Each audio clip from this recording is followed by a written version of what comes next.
মেসোতে sell করছো, অ্যামাজনে ফ্লিপকার্টে সেল করছো, কিন্তু প্রোডাক্ট পাচ্ছ না।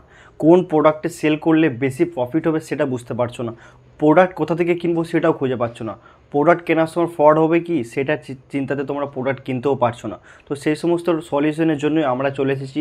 আমাদের কাছে ই কমার্সের প্রায় 200 প্রোডাক্টস নিয়ে, যেই প্রোডাক্টগুলো তোমরা সেল করে প্রফিট করতে পারবে এবং high selling product, all time selling product এবং খুব কম দামে, যেখানে তোমাদেরকে কার্টুন রেটে প্রোডাক্ট আমরা দেবো, সেটাও আবার 10 পিস 15 পিস 20 পিস করে, যেখানে তোমাদেরকে কার্টুন রেটে কিন্তু প্রোডাক্ট কিনতে হবে না। তোমরা বিজনেস শুরু করার জন্য আমাদের কাছে অল্প অল্প করে প্রোডাক্ট নিয়ে বিজনেস শুরু করতে পারো। তো অবশ্যই যে নাম্বার দেখতে পাচ্ছ, নাম্বারে তোমরা অবশ্যই যোগাযোগ করো এবং আমাদের ই কমার্সের কোর্স যদি তোমরা করতে চাও, অ্যামাজন ফ্লিপকার্ট মেসোতে তোমরা যদি ব্যবসা করতে চাও আমাদের কাছে কোর্স শিখে, তো অবশ্যই যোগাযোগ করো এবং প্রোডাক্ট রিলেটেড যে কোনো প্রশ্ন, যে কোনো প্রোডাক্ট নিয়ে কিন্তু আমাদেরকে মেসেজ করতে পারো। আমরা সেই প্রোডাক্টের রেট তোমাদেরকে বলে দেবো এবং সে আমাদের কাছে সুবিধাটা যেটা হচ্ছে, তোমরা অল্প অল্প করে প্রোডাক্ট নিয়ে কিন্তু বিজনেসটা শুরু করতে পারবে। তাহলে কিন্তু পরবর্তীকালে তোমাদের অসুবিধা হবে না।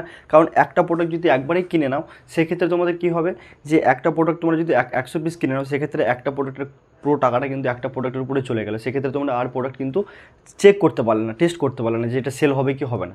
সেল না হতে পারে, তার জন্য আমরা অল্প অল্প করে প্রোডাক্ট নিয়ে ব্যবসা শুরু করার পরামর্শ দিই এবং দিতে থাকি।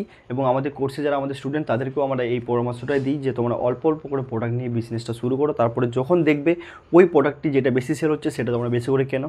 তো ভিডিওটি ভালো লাগলে অবশ্যই লাইক করো, কমেন্ট করো এবং ই কমার্স বিজনেস শিখতে চাইলে আমার চ্যানেলের সঙ্গে থাকো এবং লাইক করো এবং শেয়ার করো। Thank you.